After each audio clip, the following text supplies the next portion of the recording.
Kebawah Duli Maha Mulia Paduka Seri Baginda Sultan Haji Hassan Al-Bolkiah Muizzadin Wad Daulah Ibni Almarhum Sultan Haji Umar Ali Saifuddin Sa'adul Khairuddin Sultan dan Di-Pertuan Negara Brunei Darussalam pagi tadi berkenan berangkat menghadiri majlis perjumpaan empat mata dengan Puan Yang Terutama Halimah Yacob, Presiden Republik Singapura. Keberangkatan tiba ke bawah Duli Maha Mulia Paduka Seri Baginda Sultan dan Di-Pertuan Negara Brunei Darussalam di perkerangan istana dialulukan oleh Puan Yang Terutama Presiden Republik Singapura. Ke bawah Duli Maha Mulia kemudian dijunjung bagi menandatangani buku pelawat istana dan bergambar bersama-sama dengan Puan Yang Terutama sebelum beredar ke West Drawing Room bagi mengadakan majlis perjumpaan empat mata.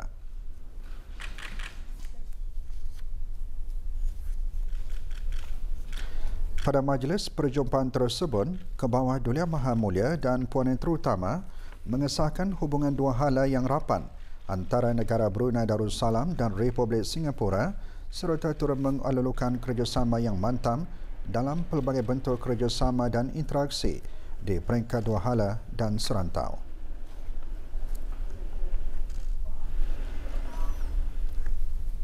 Kebawah Duli Maha Mulia Paduka Seri Baginda Sultan Haji Hassan Al-Bolkiah Muizzadin Wad Daulah Ibni Almarhum Sultan Haji Umar Ali Saifuddin Sa'adul Khairuddin Sultan dan Di-Pertuan Negara Brunei Darussalam telah berkenan menghantar titah-titah perutusan tahniah kepada Puan Yang Terutama Madam Halimah Yacob, Presiden Republik Singapura dan Tuan Yang Terutama Lee Hsien Loong, Perdana Menteri Republik Singapura serta Kerajaan dan Rakyat Republik Singapura bersempena dengan ulang tahun Hari Kebangsaan Republik Singapura yang ke-54 dan juga sempena memperingati Singapore's Bicentennial.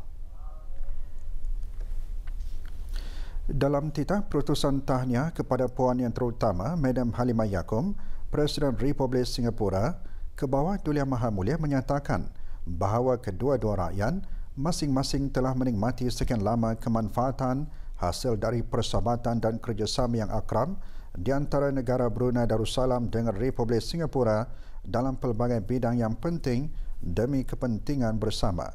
Baginda seterusnya berharap untuk terus bekerja dengan Puan Yang Terutama ke arah mengukuhkan hubungan persahabatan yang istimewa ini di tahun-tahun mendatang.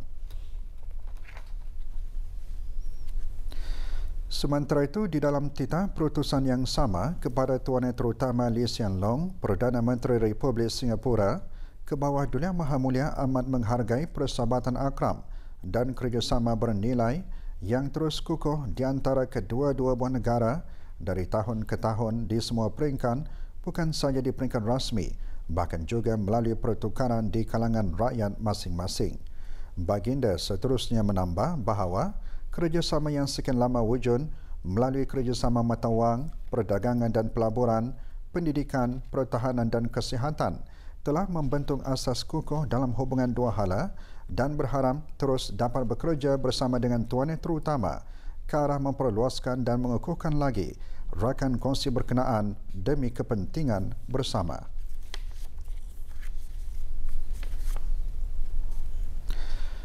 Pada mengakhiri titah-titah perutusan baginda kepada Puan Yang Terutama Madam Halimah Yacob dan Tuan Yang Terutama Lee Hsien Loong itu, baginda menyampaikan ucapan muhibah kepada Puan Yang Terutama dan juga Tuan Yang Terutama serta keluarga dan semoga seluruh rakyat Singapura bergembira menyambut perayaan-perayaan tersebut.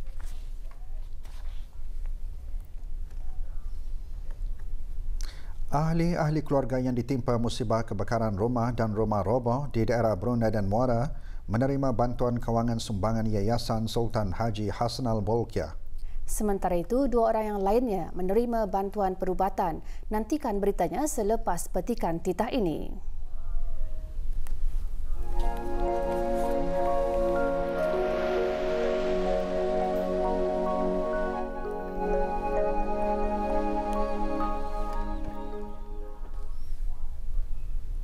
Keluarga mangsa kebakaran rumah dan rumah roboh di daerah Brunei dan Muara petang tadi menerima sumbangan kewangan daripada Yayasan Sultan Haji Hassan Al-Bolkiah. Majlis penyerahannya berlangsung di Ibu Pejabat Yayasan Sultan Haji Hassanal Bolkiah, Jalan Perdana Menteri.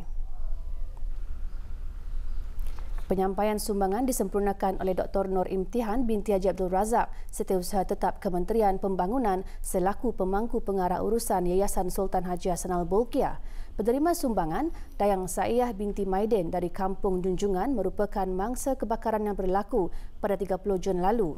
Sementara 4 penerima sumbangan selepas kejadian rumah roboh pada 26 Jun dan 6 Julai lalu ialah Awang Norisma bin Muhammad Idris dari Kampung Lurung Dalam, Awang Muhammad Anwar bin Abdullah alias Awang Jimat Anak Garai, Awang Mat Alimin bin Saleh dari Kampung Sabah Darat B dan Awang Muhammad Suhaimi bin Haji Suhaili dari Kampung Pekan Lama.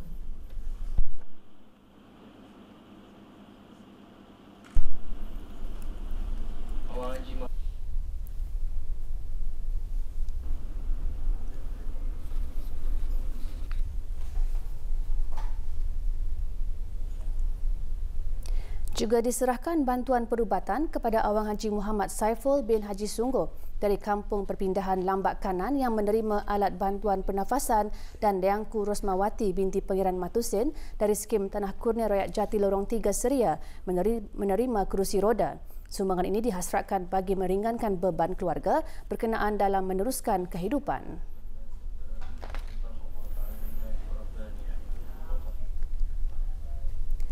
Golongan belia terus menggandakan usaha untuk membantu golongan yang kurang berkemampuan dengan inisiatif menghulurkan bantuan kepada mereka menerusi pelbagai aktiviti kebajikan. Sehubungan itu, 18 warga emas di Mukim Labu petang tadi menerima sumbangan daripada kumpulan Buzzing Bees menerusi projek amal Buzzing Bees dengan kerjasama Jabatan Pembangunan Masyarakat Temburong.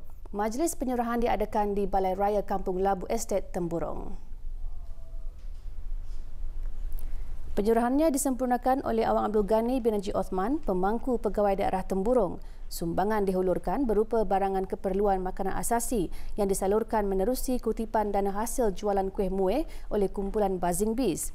Menurut Dayang Nurul Hazwani binti Haji Abdul Khalid, Ketua Pelajar Buzzing Bees, kumpulan tersebut ditubuhkan pada tahun 2016 dengan 15 orang ahli terdiri daripada para pelajar yang berfungsi untuk melahirkan belia prihatin dan menyebarkan mesej kebajikan kepada masyarakat untuk membantu golongan yang memerlukan.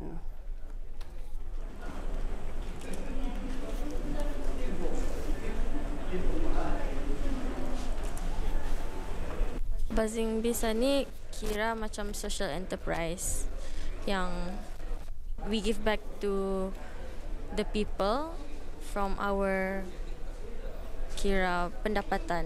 So we sell things and then we get the profit, and like a portion of the profit we try to give back to the macam community lah, using like the One Nation approach. Projek amal Buzzing Bees antara lain bertujuan untuk memberi pendedahan secara langsung kepada para belia mengenai cara pengendalian program atau pengurusan organisasi dan mengaplikasikan komunikasi selain mendidik mereka untuk sentiasa prihatin, bertanggungjawab dan bersifat ihsan kepada masyarakat yang kurang berkemampuan.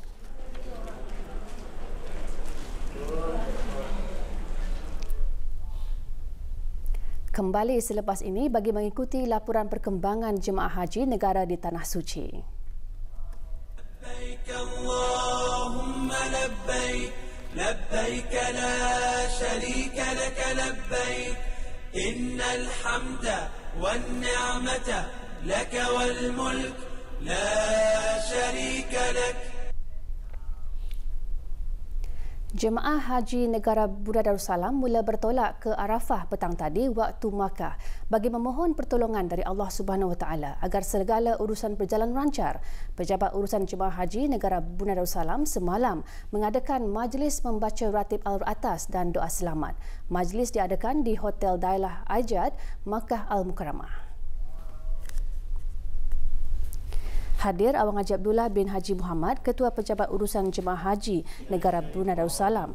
Bacaan ratib Al-Atas dan doa selamat diketuai oleh Awang Haji Muskrisman Safari bin Haji Mustafa, Guru Agama Pejabat Urusan Jemaah Haji Negara Brunei Darussalam. Juga hadir para pengurus syarikat operator pakej haji dan para pegawai pejabat urusan jemaah haji, pentadbiran dan perubatan.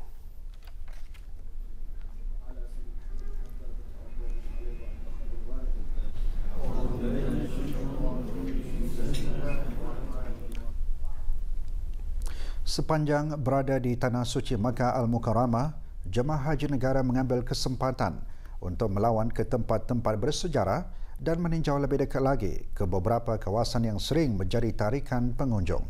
Antaranya kawasan Menara Jam atau Clock Tower yang terletak di perkerangan Masjidil Haram.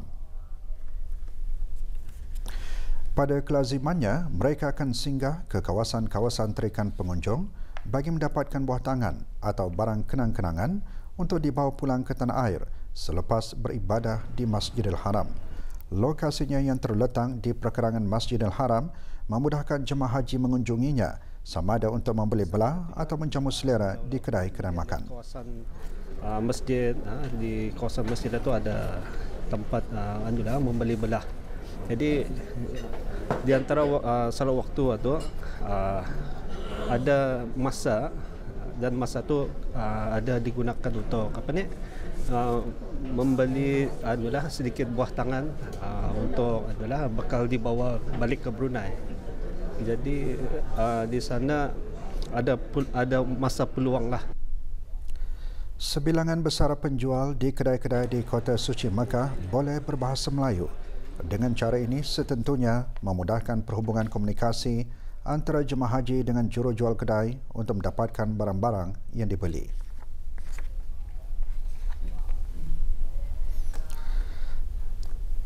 Sementara itu, jemaah haji negara berdebar-debar menantikan masa untuk wukuf di Arafah. Sepanjang berada di Kota Suci, para jemaah mempunyai pelbagai pengalaman yang sukar dilupakan. Jadinya tahun ini untuk mengerjakan haji macam merasa sayu, rasa teruja, gembira juga dan rindu juga untuk kembali ke Makkah dan Madinah. Kali ini untuk haji banyak cubaan dan kita banyak-banyak berdoa dan bersyukur sembahyang hajat, dan satulah ini untuk menunggu Arafah esok hari dan wukuf di hari Sabtu. Rasa sedih. Lihat Kaabah tu macam perasaan tu macam sedih lah, macam saya lihat gambar saja. Ini melihat depan-depan macam tak sangka lah. Tawaf, lepas tu kami bertawaf apa dalam pikiran tawaf itu macam senang lah, capek je berjalan. Tapi sudah di sana banyaklah dugaan-dugaan macam sa'i juga sama juga, soalnya macam ngaleh. Sebenarnya ngaleh berhabis lah juga. Nama saya Maria Haji Kamis. Aku merancang untuk naik haji ini lama sudah, mengumpulkan usin sedikit-sedikit dari tahun setahun, berhasil juga usaha berjual-jualan, mudik sedikit-sedikit. Akhirnya sampai juga datang ke sini membawa anakku, binantungku, lakiku. Saya sangat bersyukur kerana dapat menjejak kaki ke Kota Madinah dan Kota Mekah. Dan ketika di Madinah, kami dapat bersembahyang di Raudah, dan juga ketika di Kota Mekah, kami berpeluang melihat di depan mata Kaabah secara live. Tidak dapat saya nafikan bahawa saya sangat-sangat teruja kerana tiba saja di Madinah, saya diberi peluang untuk memasuki Raudah, dan semasa tiba di Mekah, pertama kali saya melihat Kaabah itu mengalir je air mata kerana saya tidak sangka saya akan dijemput sekali lagi kemari. لبيك لا شريك لك لبيك إن الحمد والنعمة لك والملك لا شريك لك. Umat Islam di negara ini diseru supaya sentiasa berdoa pada setiap masa, terutama ketika masih sihat dan senang, kerana dengan cara itu, apabila kita berdoa pada waktu susah, doa akan mudah diperkenankan oleh Allah Subhanahu Wa Taala. Ibu bapa adalah orang yang paling utama untuk didoakan oleh anak-anak, lebih-lebih lagi apabila kedua orang tua sudah tiada. Begitu juga ibu bapa digalakkan supaya mendoakan anak-anak mereka. Khutbah juga menekankan terdapat segelintir orang tidak bersungguh-sungguh dan kurang mengambil peran akan amalan berdoa. Begitu juga halnya setelah selesai mendirikan sembahyang berjemaah, terdapat segelintir orang keluar terus dari masjid tanpa berdoa terlebih dahulu. Perkara ini antara yang ditekankan dalam khutbah Jumaat hari ini bertajuk Janji Allah Subhanahu Wa Taala kepada hambanya yang berdoa.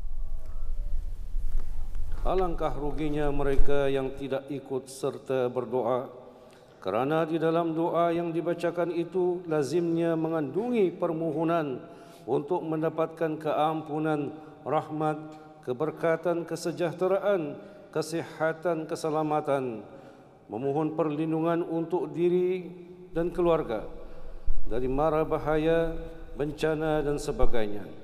Oleh itu, apabila doa dibacakan, kita hendaklah menghormatinya, meluangkan masa dengan mendengarnya dan memberikan perhatian dengan penuh khusyuk, bukannya melakukan perkara-perkara lain seperti bercakap-cakap, bergurau senda, menggunakan telefon bimbit dan sebagainya.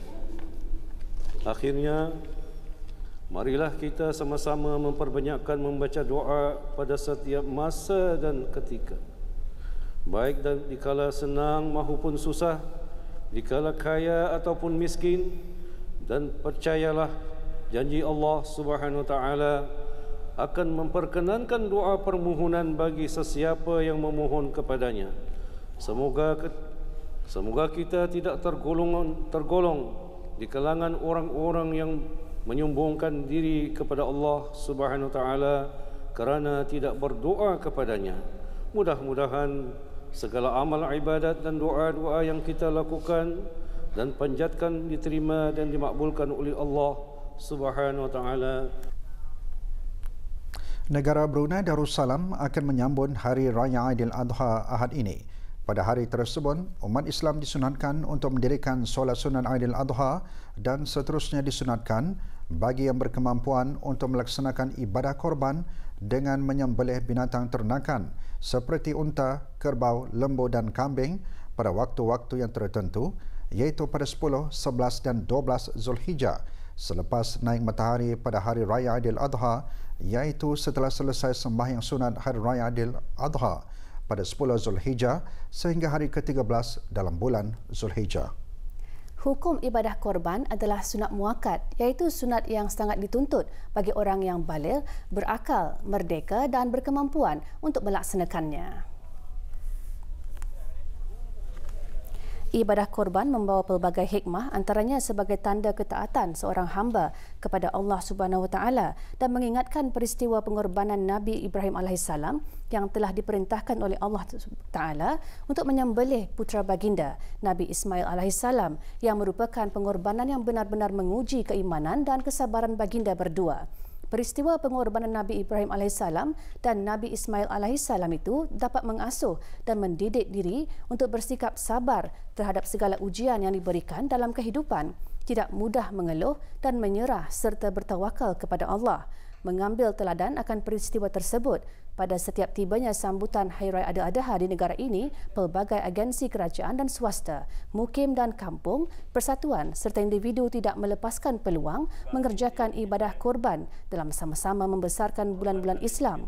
Ianya juga diadakan bagi mengeratkan hubungan silaturahim dalam kalangan keluarga, sanak saudara dan sesama umat Islam.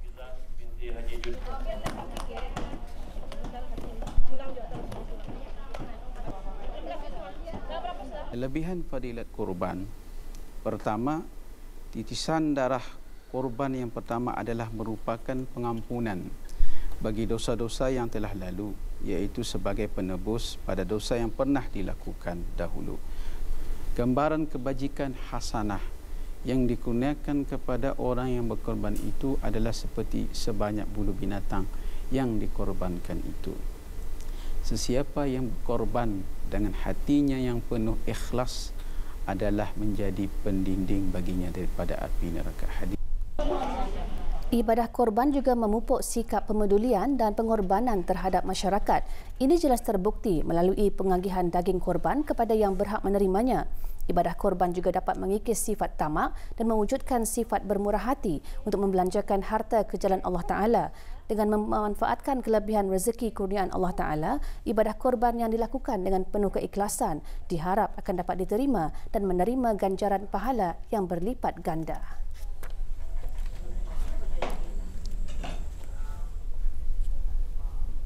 Ke arah menyebarkan pengetahuan mengenai penulisan ayat-ayat suci Al-Quran dengan teratur dan bersistematik, petang tadi diadakan program meraih syafaat Al-Quran menerusi kaedah Al-Quran tulis method follow the line. Program diadakan di Dewan Bahasa dan Pustaka Daerah Temburong.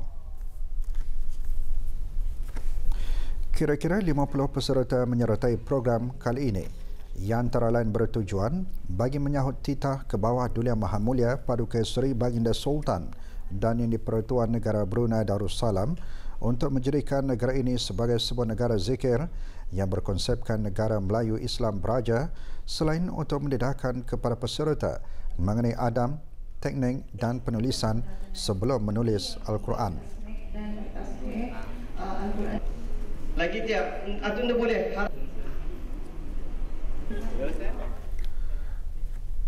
Pelbagai jenis masakan dan gubahan hasil kreativiti kaum wanita di daerah Temburong dipamerkan petang tadi semasa pameran kerjaya wanita yang diadakan di Dewan Belalong Kompleks Dewan Kemasyarakatan Pekan Bangar Temburong. Pameran diadakan bersempena sambutan ulang tahun Hari Keputeraan ke bawah Duli Maha Mulia Paduka Seri Baginda Sultan dan Yang di-Pertuan Negara Brunei Darussalam ke-73 bagi daerah Temburong. Menyertai pameran ini, para ahli Biro Wanita Majlis Perundingan Mukim dan Kampung MPMK daerah Temburong dengan mengetengahkan masakan kampung dan kuih muih. Antara yang hadir, Pangeran Mariam binti Pangeran Haji Alaudin, isteri pemangku pegawai daerah Temburong, dan Datin Peruka Hajat Jusnani binti Lawi, pengurusi tetap Persatuan Pertiwi Brunei Darussalam. Pameran ini mengetengahkan 3 kategori peraduan, iaitu kategori menyediakan masakan makan tengah hari, kategori masakan bagi perseorangan dan kategori acara spontan. Melalui pameran ini, ia mampu menghasilkan kreativiti peserta dalam mempelbagaikan masakan dan dapat dijadikan sebagai perusahaan secara kecil-kecilan. Para pemenang peraduan menerima hadiah disampaikan oleh isteri pemangku pegawai daerah Temburong.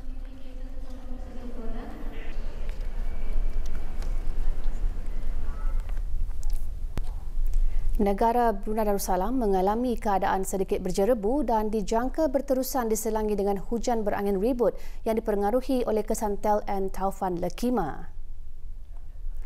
Taufan Lekima bergerak menuju ke barat laut menjauhi kawasan negara ini tetapi akan meningkatkan keadaan laut di Laut Cina Selatan. Keadaan laut di perairan Brunei dijangka meningkat sehingga tahap berombak setinggi 3 meter.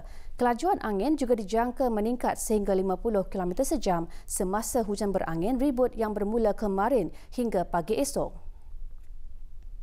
Keadaan tersebut adalah berbahaya kepada semua perkapalan dan semua aktiviti rekreasi dan sukan air seperti memancing, berenang, jet ski dan menyelam. Sehubungan itu, orang ramai dinasihatkan untuk sentiasa berwaspada dan menghindarkan diri dari melakukan aktiviti-aktiviti air semasa tempoh tersebut. Jabatan Kaji Cuaca akan terus memantau keadaan cuaca dari semasa ke semasa dan akan mengeluarkan nasihat dan amaran cuaca jika perlu. Orang ramai juga dinasihatkan untuk sentiasa mengikuti maklumat keadaan cuaca terkini dengan melayari laman sesawang www.met.gov.bn atau mengikuti laman Facebook dan Instagram @BruneiWeather dan aplikasi Bimbit Brunei WX atau menghubungi peramal kaji cuaca melalui talian cuaca 114. Sementara itu, Autoriti Maritim dan Pelabuhan Brunei Darussalam MPABD menasihatkan orang awam terutama pemilik, pengusaha dan pemandu kapal dan perahu supaya memastikan kapal dan perahu yang dikendalikan adalah dalam keadaan selamat dan sesuai untuk digunakan terutama sekali dalam keadaan cuaca yang tidak menentu pada masa ini. Pengusaha serta pemandu kapal dan perahu juga diingatkan untuk lebih berhati-hati ketika waktu hujan dan air pasang semasa melintas berdekatan rumah-rumah di kawasan kampung air.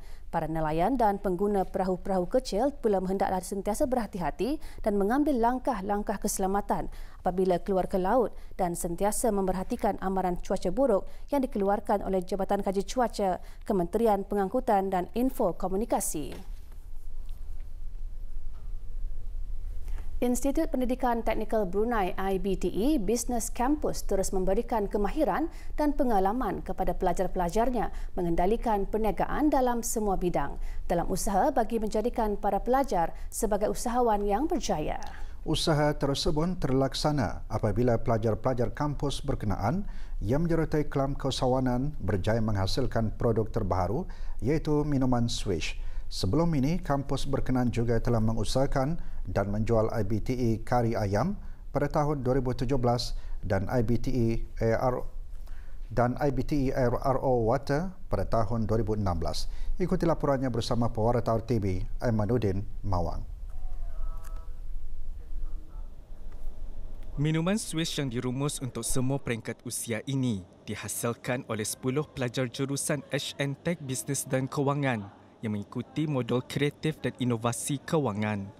Modul tersebut membantu para pelajar berniaga secara autentik yang melibatkan proses pembuatan dan modul perniagaan serta pengedaran. Menurut Pengetua IBTE Pusat, penubuhan kelab keusahawanan tersebut pada bulan Julai lalu merupakan salah satu usaha dalam mendukung inisiatif ke arah memantapkan lagi penghasilan minuman tersebut. Kelab tersebut menjadi platform bagi membantu para pelajar membezakan di antara pelbagai peranan seperti hasil pembuatan, pengedaran dan jualan kedai-kedai runcit. Kelab keusahawanan di IBT adalah sebuah organisasi tidak bertujuan untuk keuntungan, tetapi setiap keuntungan bersih yang diperoleh oleh kelab ini akan pergi sepenuhnya kepada pelajar. Sesungguhnya matlamat utama dan objektif kelab ini juga mendedahkan dan mendorong pelajar-pelajar agar dapat menjadi keusahawan sebenar dan mereka dapat berpengalaman yang sebenar supaya boleh jadikan kerjaya mereka di masa hadapan. Pembuatan minuman Swish ini bermula pada bulan lepas. Produk ini dikilangkan dan dihasilkan dengan kerjasama salah sebuah syarikat tempatan di negara ini, iaitu syarikat Sabli Sendirian Berhad. Para pelajar diberi pendedahan dan diberi peluang untuk menggunakan kemudahan yang ada di kilang tersebut bagi pemprosesan minuman yang berkualiti. Dengan IBT, mereka akan didedahkan untuk hands-on, hanya kata ini, untuk supaya mereka ini didedahkan dengan pekerjaan yang sebenarnya apa yang dibuat dalam kilang permakanan untuk membuat jus di Syarikat Sabli. Dengan itu nanti mereka akan melihat peluang-peluang perniagaan, peluang-peluang pekerjaan yang boleh diterkai oleh anak tempatan. Syarikat Sabli Sendirian Berhad menjadi rakan kongsi utama IBTE kerana peranannya dalam menyokong pembangunan keusahawanan dalam kalangan pelajar di negara ini. Syarikat ini juga berharap untuk melihat lebih ramai lagi belia terlibat dan menyahut cabaran dalam pengadilan kilang serta pemprosesan makanan. Kerjasama antara IBTE dan syarikat tempatan ini membantu dan memberi ruang kepada para pelajar IBTE untuk memaksimumkan pengalaman dan mengaplikasikan teori pembelajaran agar lebih berpengetahuan dan mahir dalam industri makanan dan minuman. Produk minuman Swish ini boleh didapati dalam 4 perisa iaitu lemon ice, anggur hitam, mangga dan oren. Ikuti paparan lanjut mengenai pasaran produk minuman ini menerusi berita perdana dan News at 10 malam esok. Laporan Aimanuddin Mawang untuk Berita RTB. Bank Islam Brunei Darussalam BIBD kini sedang menganjurkan BIBD Scene Marketplace atau pop-up market sebagai usaha menyediakan tempat bagi peserta BIBD Scene untuk menawarkan produk mereka kepada orang ramai. Hari ini BIBD melancarkan BIBD Connect keduanya di Taman Mahkota Jubli Emas, Bandar Seri Begawan. Pelancarannya disempurnakan oleh Deng Haja Nuraini binti Haji Sulaiman, Timbalan Pengarah Urusan BIBD. BIBD Marketplace disertai oleh lebih 20 pengusaha kecil dan sederhana termasuk 10 peserta dari kohort kedua program BIBD SIN selain 5 penyertaan daripada program Light On iaitu inisiatif keusahawanan yang dianjurkan melalui kerjasama Pusat Pembangunan Belia, Kementerian Kebudayaan Belia dan Sukan dan BIBD.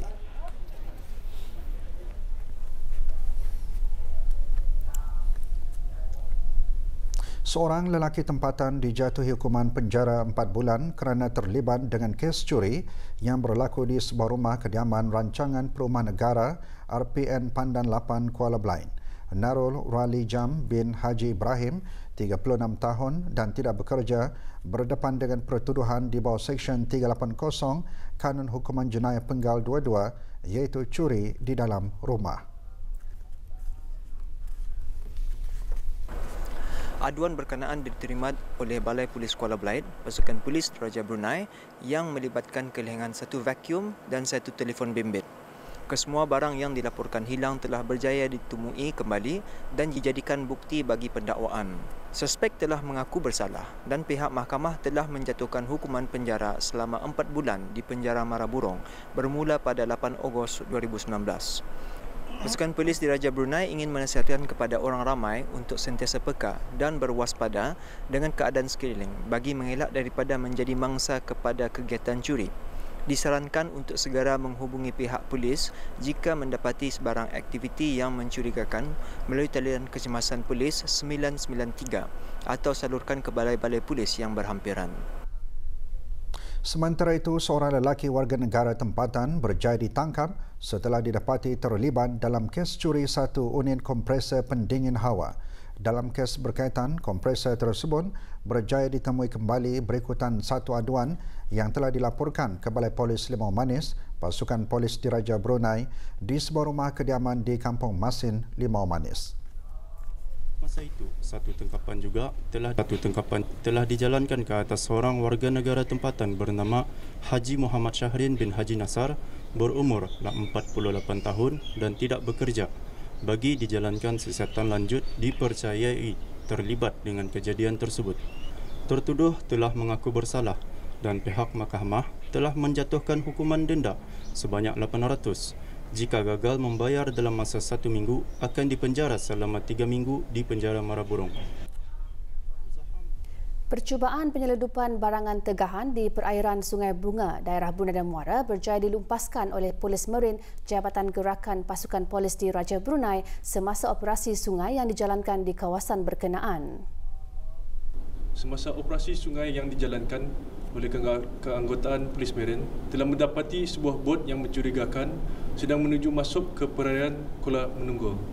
Apabila menyedari akan kehadiran bot pihak polis, bot yang mencurigakan tersebut terus berpusing dan meninggalkan tempat berkenaan menghala ke Sungai Bunga. Bot berkenaan kemudian ditemui di persekitaran kawasan Sungai Bunga tanpa pemandu. Hasil daripada pemeriksaan telah mendapati sejumlah bungkusan plastik yang dipercayai barangan tegahan iaitu daging mentah yang cuba dibawa masuk secara tidak sah. Bot beserta barang rampasan dibawa ke Ibu Pejabat Polis Marin dan siasatan kes ini akan diserahkan kepada bahagian kawalan makanan halal bagi tindakan dan siasatan lanjut.